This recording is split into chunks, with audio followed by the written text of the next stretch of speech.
campus, but I just want to let you know that we did have 2 cancellations. So we will do our best to still give you all of the information we had planned to share. And then after we are done presenting, we will have time for a Q&A session. So if you have questions throughout the evening, please use the Q&A feature at the bottom of your screen. And that Q&A feature is how you can submit questions for us. And then we will compile those during the presentation, and then try to answer them as best we can after we're done presenting. Also, I wanted to let you know that we are recording the conversation, so you will be able to see this conversation later on our YouTube channel. And we will also email out the slides and the notes for you from all of the questions and all of the answers so that you'll have those as well. So don't feel like you have to have a pen and paper ready and write down information from all of the slides. We will do that. We will send that out to you. So with that, I am going to allow my colleagues to introduce themselves, and I will start with Elizabeth. Good evening, everyone. My name is Elizabeth Beckett. I use she and her pronouns, and I am the Senior Program Manager of Inclusive Spaces in Michigan Housing's Diversity and Inclusion Office. I will share more about our office and different offerings, but it is great to have you here tonight.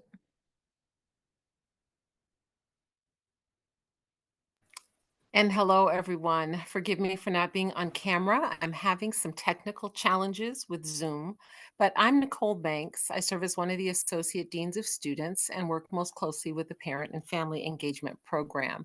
So happy to have this opportunity tonight to focus on belonging. So thank you all for joining us. I'll turn it over to Saj. Hi, everyone. My name's Saj. I'm the MFamily Graduate Program Assistant. So I work with Nicole and Rachel on everything MFamily.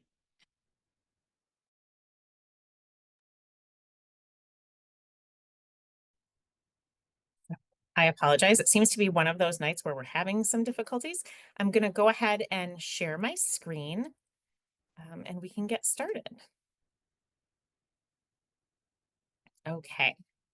So the first thing is welcome to our conversation.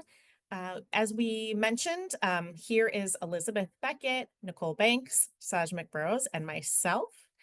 This conversation is intended to provide an overview of belonging at U of M to help you find resources and spaces for belonging throughout campus.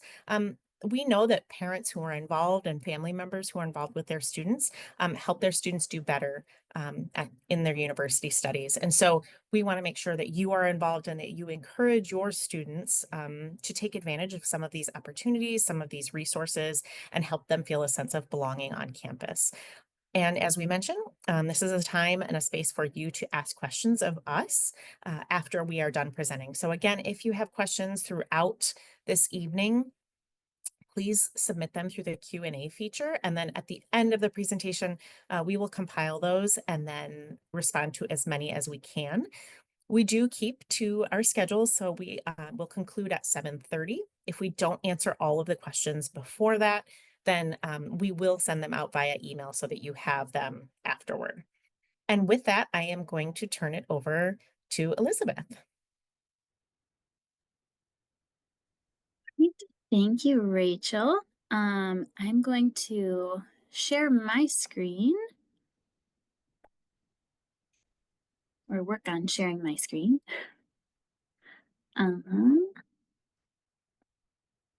Okay.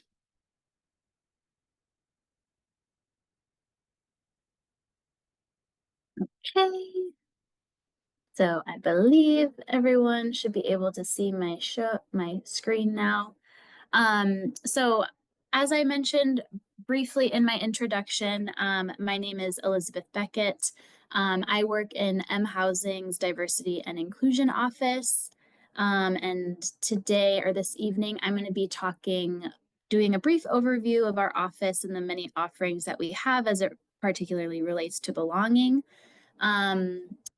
residential climate support, and our You Belong Here campaign. So first and foremost, an overview of our office. So the Diversity and Inclusion Office is part of Michigan Housing, and this is the Michigan Housing mission. We are committed to providing a safe, inclusive, and supportive living experience for residents of all identities. Not all students live on during their time at Michigan, but most do in their first year. So it really is the first kind of home experience. And so our Michigan Housing is really committed to making sure that all students feel belonging on campus, and are able to have enriching learning experiences both within their residence halls and across campus. The mission statement of our office in particular: the Diversity and Inclusion Office leads Michigan Housing in facilitating connections, educational opportunities, programs, and physical spaces that intentionally foster a sense of belonging for all residents and staff. So although students are a huge component of our work and drive a lot of our day-to-day work and support, we also provide this for staff at the university as well, and provide opportunities for professional development and belonging amongst staff. So starting off, diversity and inclusion has many spaces across campus that aim to promote connection, belonging, and well-being. The first being the Connector, which is located in West Quad. The Connector is home to our offices, our professional staff offices for the Diversity and Inclusion Office. We also have student staff that are in the space and a lot of programming that happens. The multicultural lounges are some of the spaces that I work most closely with on a regular basis. And these are located in residence halls across campus, and your students may engage in those spaces in a lot of different ways throughout their on-campus living experience. And additionally, we have residential reflection rooms.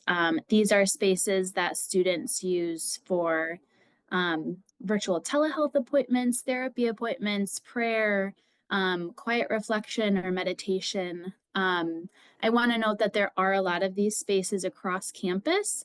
The 4 of these, one in sort of each residential community: the Connector, Cousins Hall, Bursley Hall on North Campus, and also South Quad. These are just managed by housing, but there are several other reflection rooms located in the Union, Trotter, and other buildings across campus that students are able to utilize for various different forms. All right. Supporting these spaces and really driving a lot of the belonging work that our office does are the Connector community assistants. They provide community-based programming in the Connector, as well as just directional help and support in our office. And they also manage and maintain our space there at the Connector. The Multicultural Lounge community assistants provide a similar function, but across campus in the multicultural lounges.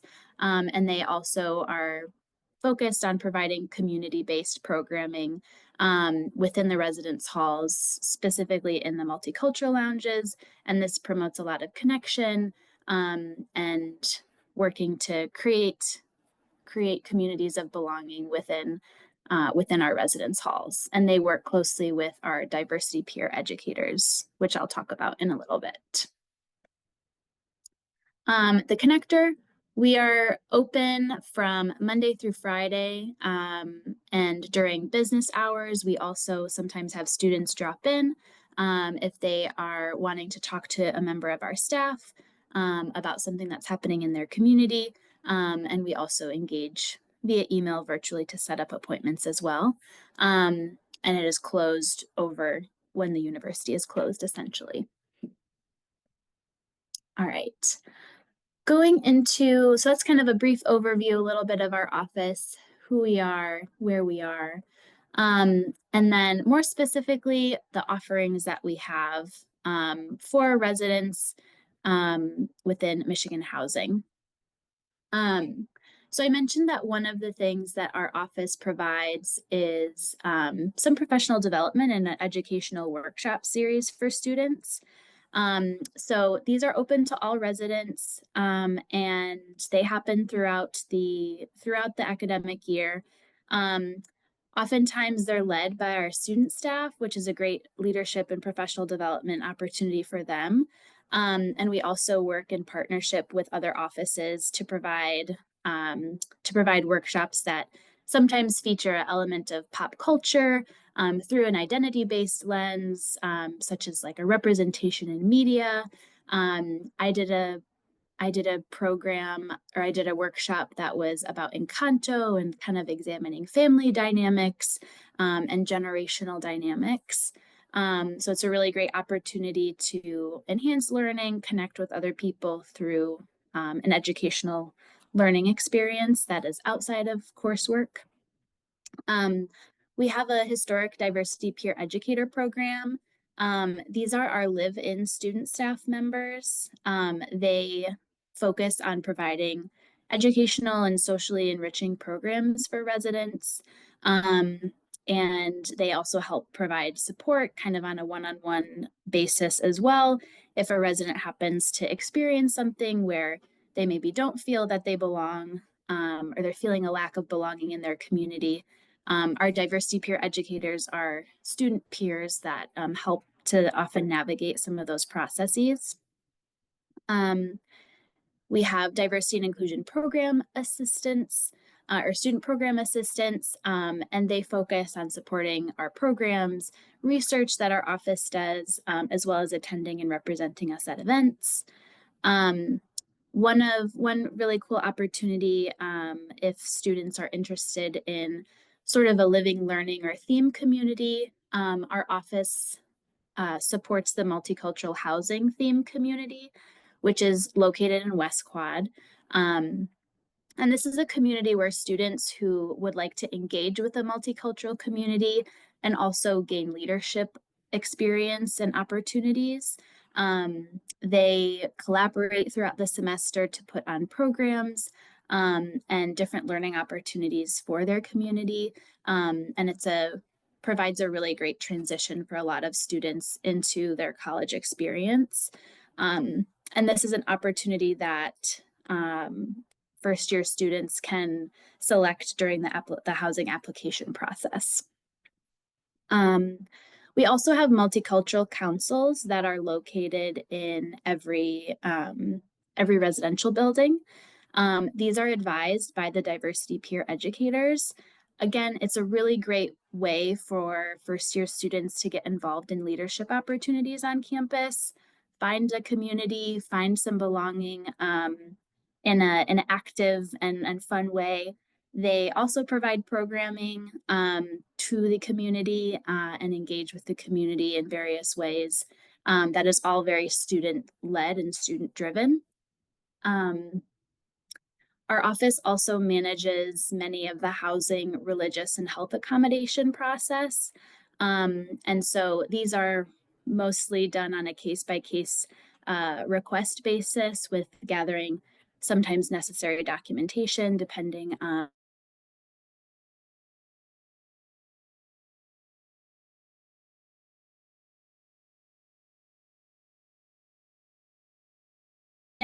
and I can provide some. Our office manages and provides. We have gender inclusive options across campus.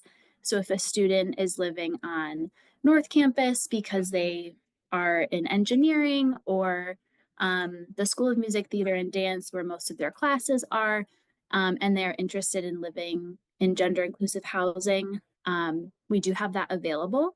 But we also have the Gender Inclusive Living Experience community, which is located in East Quad. Diversity and inclusion spaces, as I mentioned, the connector and the multicultural lounges are our spaces, and then also residential climate support and navigating situations or instances where students feel a lack of belonging on campus. Our diversity peer educator program, as I mentioned already, here are some photos of some of our student staff from the past. But we have a diversity peer educator, at least one, in most all of our undergraduate communities. And they provide personal, social, and educationally enriching programming. It's a great leadership opportunity for students, and they are really passionate about working with and developing inclusive communities for all of our residents. And they also support us in follow-up with residential climate support and individual follow-up to bring students into the community. And then they also manage the multicultural councils and advising. They do a lot of recruitment events, and with the programming experience they have, advise some of the students who may be newer to those experiences. The Multicultural Lounge program, which is more of my day-to-day work, is another historic program here at the University of Michigan, over 50 years old, which was brought about by student activism and advocacy for spaces on campus that were in line with predominantly students of color's experiences on campus, and spaces made specifically for them. These are available and open for students Monday through Sunday from 10 to midnight. They're a place for casual studying or gathering, lounging, and also our student staff host a lot of programs in the spaces, and it's a great place where students feel belonging just by having places that that they may feel represented on campus and in their residential communities. Housing accommodations, I won't go into this in too much detail because every case is sometimes so different. So the best way to get in contact, if there is a health, ability, or religious accommodation that is needed, those questions can be directed to hsg-accommodations@umich.edu. We can put that in the chat and also maybe follow up with these emails if you have further questions. A brief overview of gender inclusive housing. I mentioned that there's a gender inclusive living experience, or GILI. It's located in East Quad, and it's an intentional community of students who identify within the LGBTQ community who would like to live with students who also identify with the community. There's a specific assigned GILI diversity peer educator that focuses specifically on programming for this group of students, and it is available to other students in gender inclusive housing or other students that are interested in either learning more or being in community. Gender inclusive housing outside of GILI, as I mentioned, is available across campus. And some of the things that this community or these options provide for students is access to maybe a single user bathroom and or a inclusive restroom. All right, residential climate support.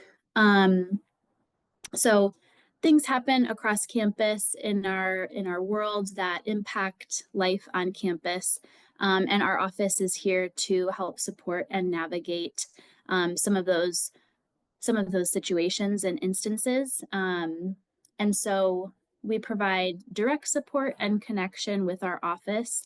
We are an open space to discuss conflict that happens potentially within a residential community, or how events on campus or the nation or world are impacting specific places on campus or within the residence hall. We have opportunities to have dialogue about impact of different situations and events, as well as restorative conversations if necessary. And we also have partners such as the Dean of Students Office, who's hosting this webinar. And we provide support and connection to additional resources on campus, as sometimes we're in close contact and connection about who may be best fit to navigate and help students with situations. But often, if one office is helping a student, that student feels really comfortable and builds trust with that office. So we want to do our best to also share resources and other places where they may be able to find support. We also connect students to potentially to student organizations that may be in line with helping students feel more of a sense of belonging on campus, as well as CAPS, the Counseling and Psychological Services, and University Health Service. And in some cases, potentially the Division of Public Safety, although hopefully that is minimal that we need to bring in DPSS. So how to get in contact with our office housing is a 24/7 operation. So the best way to get in contact with anyone from our office is to email diversityandinclusion@umich.edu. And our offices, as I mentioned, are located in the connector, which, sorry, I may need to have some water, but that is where our office is located.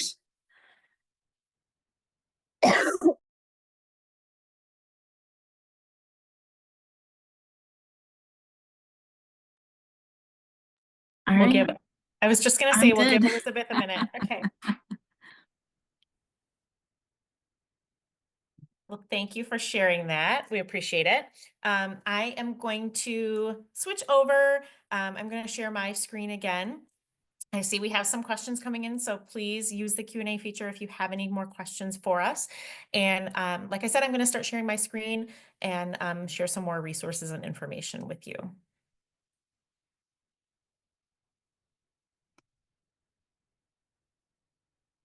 Okay, and I apologize if you see me looking over. I have two screens, and so I'm kind of flipping back and forth between the two. One of the other resources that I'd like to share with you about belonging on campus is our Trotter Multicultural Center. If you haven't been to Trotter or visited Trotter, it is right down the street from the Union on State Street. It focuses on intersectional liberation and intercultural collaboration and BIPOC student experiences. It's a beautiful center. All students are welcome there. They have events, gatherings, lectures, things all of the time. And so I encourage students to check the Happenings website, check Trotter's website, see how they can become a part or see what they can get involved in. Another resource is the Office of Multi-Ethnic Student Affairs, or what we refer to as MESA. And MESA provides support and programming through celebrations, educational offerings, and building social capital through the lens of race and ethnicity. MESA is located in the Union on the 3rd floor, is also open for students to drop by. I know I see a lot of students just dropping by in MESA, connecting with some of their peers, helping to celebrate different cultures, different ethnicities throughout the year. They have months where they celebrate different cultures or ethnicities, and it's a really great place for students to feel a sense of belonging. We also have on the 3rd floor of the Union, Spectrum Center. Spectrum Center is the University of Michigan's LGBTQIA2S+ support center. So students who identify as part of that community or are allies for part of that community can connect there to help increase their sense of belonging, to meet with peers, to meet with staff who can help direct them, help guide them, help share other resources. And again, Spectrum, like Trotter and MESA, has events throughout the school year that students can attend. I know as part of Parent and Family Weekend, you may have seen, if you came, they had a Chosen Family Feud game. So that was a really fun event that they held. And then, as you may have heard, we have a lot of student organizations on campus. If you came to Parent and Family Orientation, you probably heard Nicole or myself talk about all of the organizations on campus and student orgs that people can join. We have over 1,700 registered student organizations on campus, so we do strongly feel that there is an organization for everyone. If your student says, you know, there may be 1,700 organizations, but there isn't one that fits me. I really am into raccoons and I want a raccoon club, they can start that organization or start that club. So I encourage students to check out the Center for Campus Involvement. They can help students identify organizations or clubs that they might be interested in, that they might want to participate in. The Center for Campus Involvement is part of Festifall. So in the fall, you will see tons of student orgs out on the diag represented, encouraging students to join or visit or come for a portion of their events. So they can go to the Center for Campus Involvement and either get help in finding orgs that might benefit them, or talk to someone about the different organizations and what they do, what they host, and what they celebrate. The International Center obviously is not for all students, but can be for many students. The International Center provides services for a diverse community, including students who come here from other countries and students who decide to study abroad. So if that sounds like your student, that's a great place for students to connect. They facilitate intercultural and international education. And so we, at the University of Michigan, we host international students here. And we have students who decide to travel overseas in all of our different programs. And so if that's something your student is interested in, they can meet with an advisor at the International Center to talk more about the opportunities for them through their program or through different internships and different placements around the world. And then the other one on this slide is Blaven Scholars. Blaven Scholars is a program that supports, is a community of support for students who have experienced foster care, kinship care, or are experiencing their educational journey without any support from parents or guardians or close kinship family members. And so like the International Center, Blaven Scholars is not for every student. There are some requirements to join Blaven Scholars. However, if that's something that sounds like your student or a student that you know might be interested in participating in, you can go to the Blaven website and it talks more about the requirements for applying to Blaven and what that entails. And as you'll see on each of these slides, the websites are at the bottom of the little blurb. And again, we will send the slides to you after the presentation. And so you don't need to write everything down. The last one that I'm going to share with you is the Office of First Gen Students. And so First Gen, we know that nearly 4,000 students at U of M are among first generation students, which means that their parents or guardians did not receive a bachelor's degree. And so this is a place where they can find resources, there are events, there are stories, there are peer groups that they can come and speak with, help identify any needs that they might have. They have programming throughout campus to help first gen students connect and thrive. We know, especially from some of our first gen students, that it's more difficult for some of their families to navigate this process because they haven't done that themselves. And so this really exists to help those students thrive as first generation students. And again, the website is at the bottom if you'd like to check that out.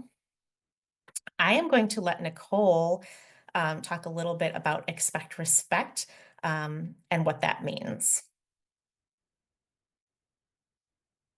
Thank you, Rachel. And it's been great to just be reminded of all of the resources and programs that exist that Student Life offers. And most of those are offered in partnership with students. So many of the activities and organizations that these different units sponsor really are environments where students will be setting the tone and planning activities and events. And I'll use that as a segue to talk about Expect Respect. Expect Respect is a messaging campaign. It's actually the umbrella campaign at the University of Michigan, something that was initiated more than a dozen years ago by students who were not satisfied with the campus community being a space where people didn't necessarily demonstrate a lot of intentionality around being welcoming to others and to seeing every Wolverine operate with a level of dignity and respect that each person, whether they're at Michigan or not, really should expect. So Expect Respect operates on campus each year with student, staff, volunteers, and employees in the Dean of Students office, developing and distributing messaging across campus. Um, an Expect Respect t-shirt could be a sticker, all of messaging on social media. But all of these are prompts to cause people to pause for a moment and think about the value, one of our core values as an institution, which is respect for each individual, causing students to pause and be intentional about understanding respect and looking to provide respect to others as they navigate the campus. So expect respect has been around, as I say, for a while. And people in our campus community and also people who are patients throughout the Michigan medicine facilities and people who also participate in athletic events and visit any of our theaters and museums, they'll see Expect Respect just about everywhere. So it is a longstanding, pretty pervasive messaging campaign and something that we celebrate on campus.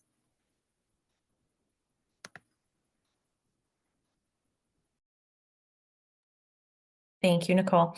And so the last unit that I'd like to bring up is the Dean of Students Office, and you've heard us mention it a couple of times.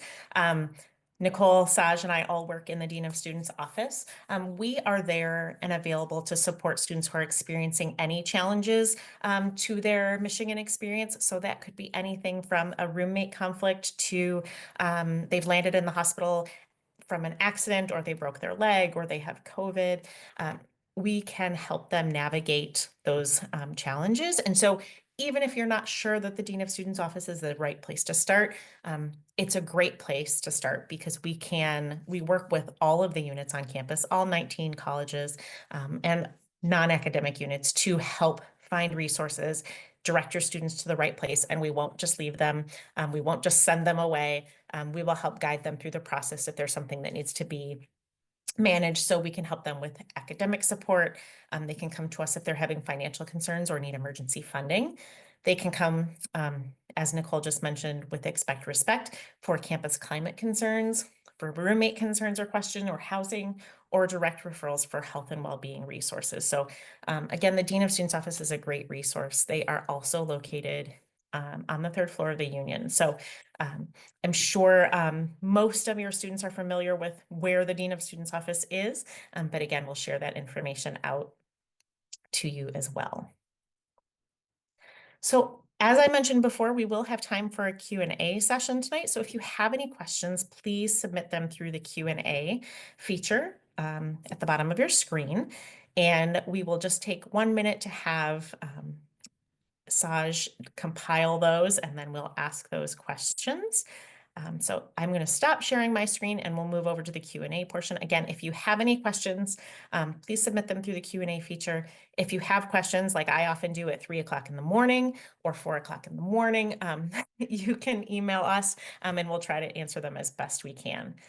So the email is the mfamilyprogram@umich.edu. Rachel, I would be happy to jump in.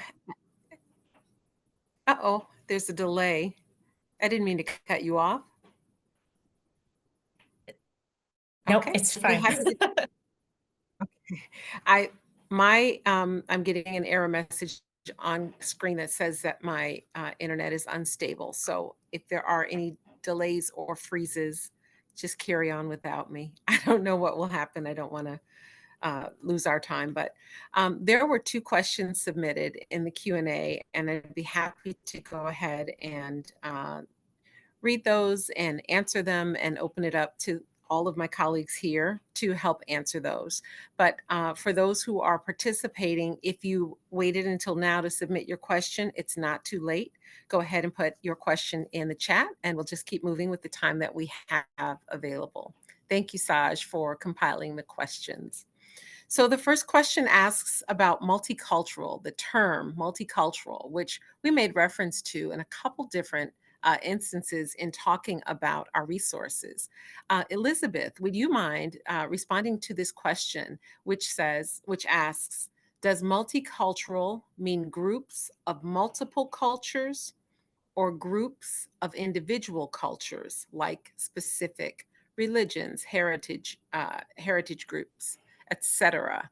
And as you think about that, Elizabeth, think across our different offerings and how that term may be used in different ways. Yeah. Um, yeah, good question.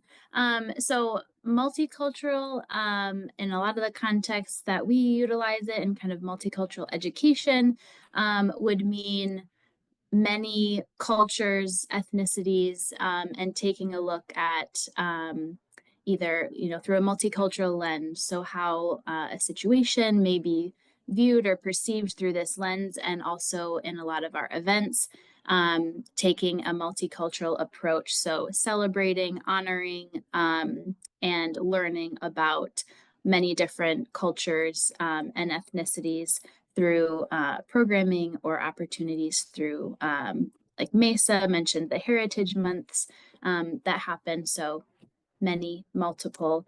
And I also want to highlight that in our office, multicultural education is really important so that every student feels belonging, that we really are an office that is focused on folks of all backgrounds, all cultures, all ethnicities, all religions, and supporting their well-being on campus. Thank you so much. And I will, along with what you said, I'll add that in several areas of campus where students are the primary people putting forward ideas for programs and will conceptualize how they intend to experience multiculturalism, it may look like opportunities for students within the same cultural group to celebrate something and help educate the community or hold a presence on campus that celebrates their culture.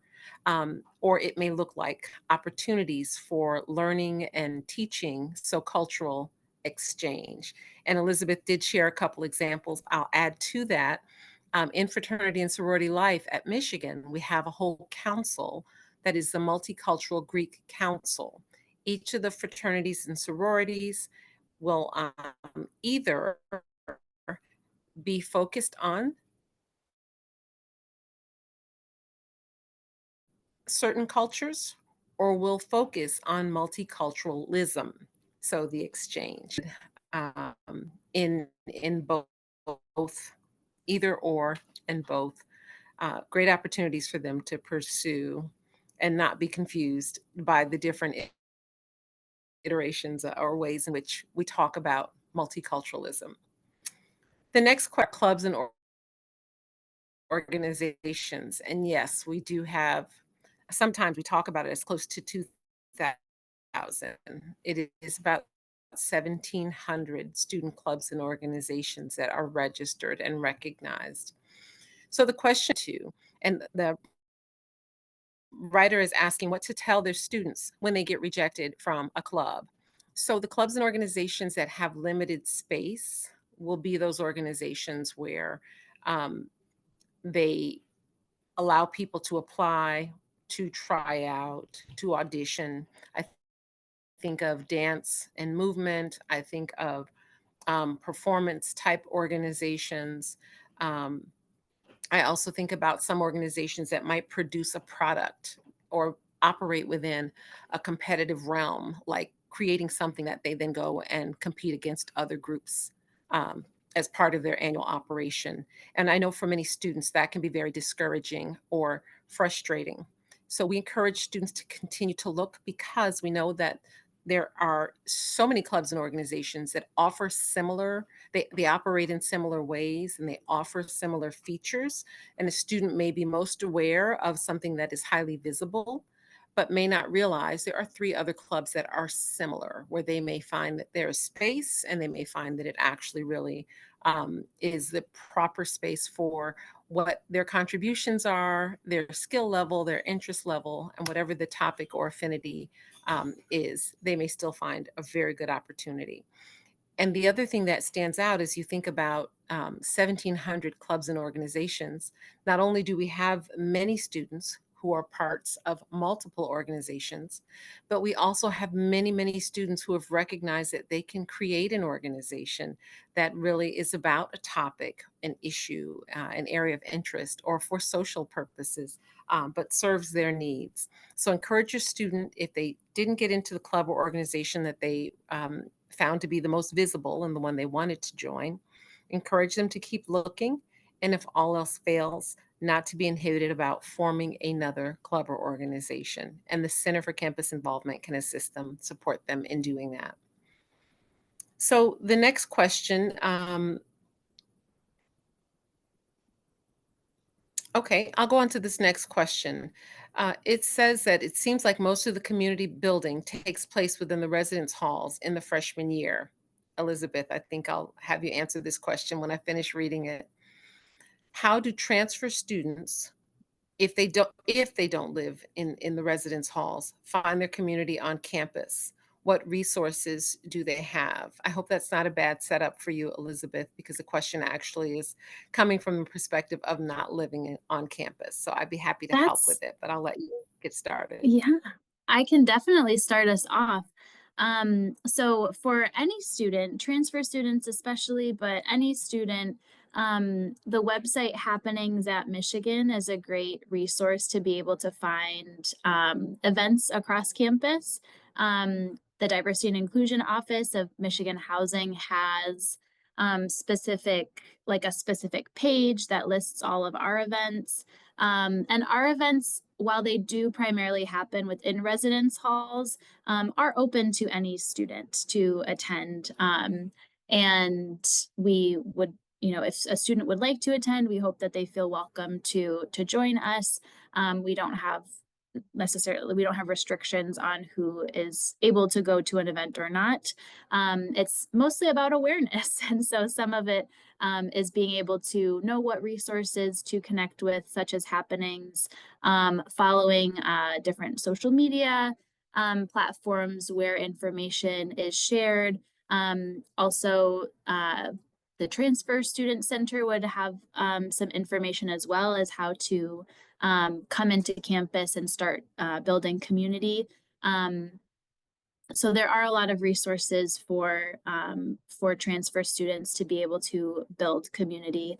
I know I was a part of a transfer student sort of fair festival that had a lot of different campus resources and student groups specifically for transfer students to have an introduction to a lot of the resources on campus and where they may be able to get involved in their first semester on campus, whether it's the upcoming winter semester.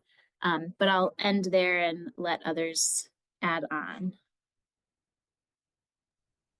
I do want to jump in just because I know about this resource, but if a student comes to Michigan as a transfer student, there are transfer student specific resources. So I know, for example, within LS&A, they have current transfer students connections, they have meetups, they have groups, they have events specifically for transfer students throughout that first year.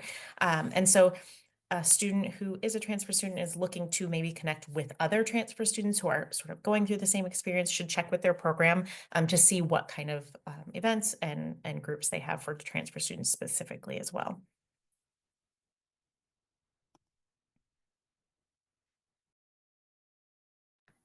Thank you. I think I'm back. My system froze for a little bit. When I came back, Rachel was answering, so I'm sure everything is fine. I hope I'm not speaking over someone at this moment because it was a delay. Okay. So thank you both for answering the questions about transfer students, and I'm sure that it was touched on that students don't have to live in residence halls to participate, to be guests of students who live in residence halls, or to participate in some of the programming that might be offered. But most of what we're talking about tonight is really made available to students outside of the residence halls. We know that we let off with housing, but hopefully that's clear. So the next question. Oh, This is asking any advice of what to tell a freshman who's having a hard time making friends. That is an important consideration that with all of this going on, there are students who still may not feel that they're making really meaningful connections. So I'd like to start off answering the question while my system seems to be working. And I'll just start off by saying that this is really a concern, and there are students who are still finding their way. Maybe they prioritized understanding how the university operates, what their classes demand of them, all of the resources to support them academically. And they're also trying to make time to have some social connections.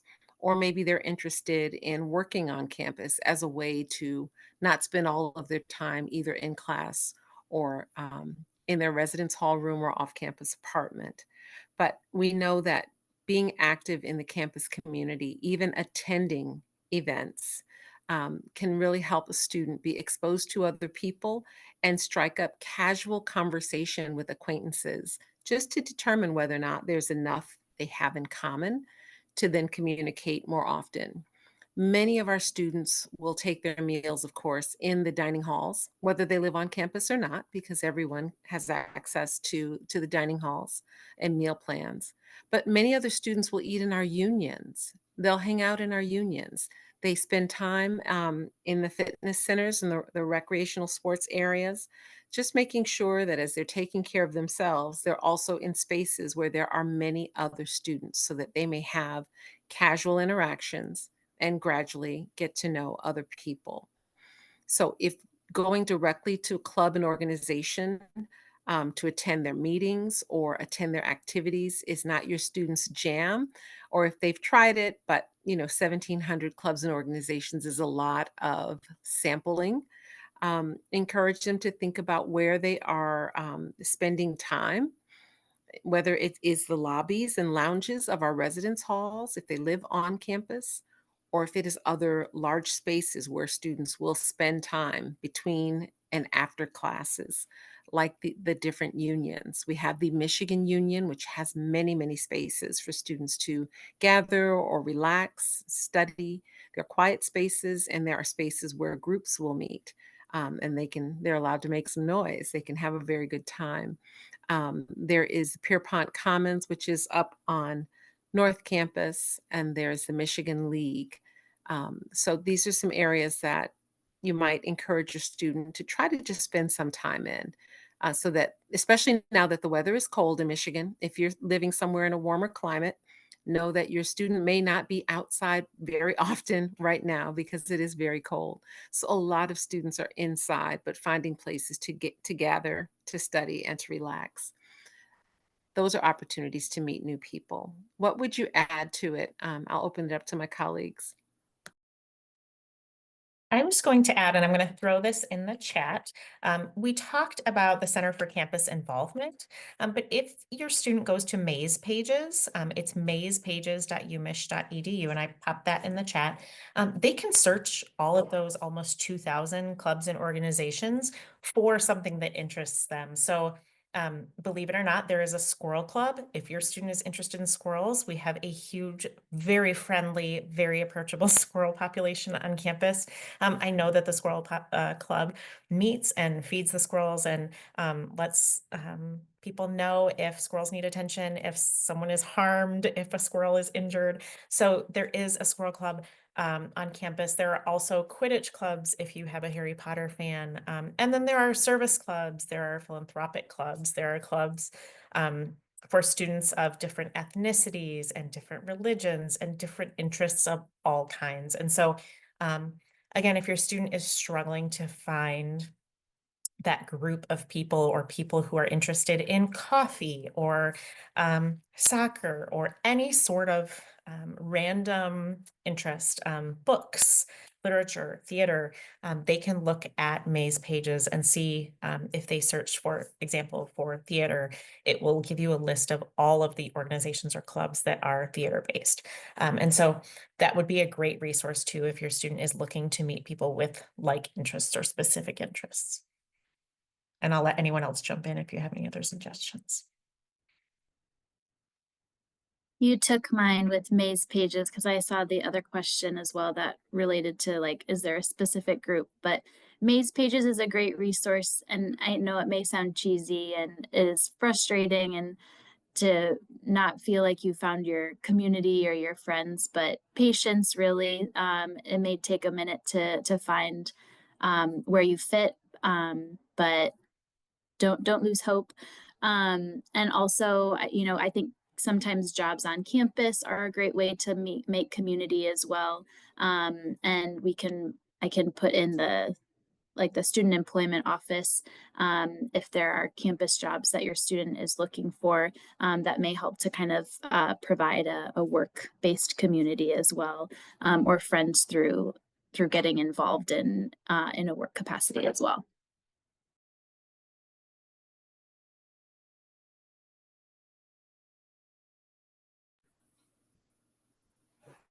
Somehow my internet seems to come back, and I was away for a little bit again. So I may pause and not no longer be the person to bring the Q&A, just in the interest of keeping things moving forward. I'm happy to read one last question, and then I will mute, um, and we can go from there. If Rachel or Saj want to ask the questions, that would be great. So the next person's question is about, oh, their daughter's birth country is Guatemala. And the question is whether or not there's a specific group for Guatemala or for students focused on Guatemala. I would say for sure the International Center will be hosting opportunities and may sponsor some student organizations that focus on students from Central America, or from specific cultures. So it's highly likely. I can't say that I know for sure. If any of my colleagues are aware of a specific organization that focuses on Guatemala and Guatemalan culture, please do share. So I did enter Guatemala into Maze Pages and came up with 3 different organizations, student organizations. So I would encourage your student to check Maze Pages to see which one most closely fits with their interests. That would be my first suggestion. And then again, as Nicole mentioned, visiting the International Center, seeing what kinds of events and programs they have there as well. There could even be a connection in the foreign language department if they're interested in that. So I will go on to the next question. My son said the dining hall closes at 8 p.m. Is there any place for late dinner on campus? Evie, do you want to field that or would you rather I did? You can, because I'm not familiar with every different hall's hours. So what I will say is I am going to put in the chat the link to the dining hall locations and hours. So some of the dining halls do close at 8 p.m. Some close at 9 p.m. And then we have a variety of cafes and markets on campus that close much later, some at like 11:30 p.m. And so depending on where your student is, the times may change. So I can't say that one dorm, that all dorms close at a certain time. They don't. The dining halls are different within different resident halls. The other option is that your student can, with their meal plan, get meals to go. So for example, if they know that they have a practice or a commitment in the evening and they're not going to make it back to their residential hall until after 8 o'clock, they can grab their meal at 5, throw it in their fridge in their room, come back and heat it up when they get back. Or they can visit one of the cafes or one of the markets when they get back that are already open. So they do have some flexibility within those. And then, of course, if they have Blue Bucks, they can use those other places on campus, markets, grills, cafes, things like that. So I would encourage them to check, as I mentioned, putting in the chat, the dining hall menu location and hours to see which ones fit their schedule. And then to just plan ahead a little bit. So if they want to grab a meal before they go out and keep it in their room, they have that option to have a meal to go. Anything to add to that? Okay. So that was the last question submitted, which is perfect because we are just about out of time. So I want to say thank you to everyone who has joined tonight and for sticking with us. We really appreciate you taking the time out of your schedule to join us. As I mentioned, this will be available on YouTube, the recording. So if you'd like to share it out or share it with your student, share it with another family member, please do. And we thank you for joining us. We hope that you'll join us again. We'll be starting back up in January with another conversation to be determined. But we'll post that information in the MFamily portal and send that out to you so that you're aware. So thank you for joining us and have a great night.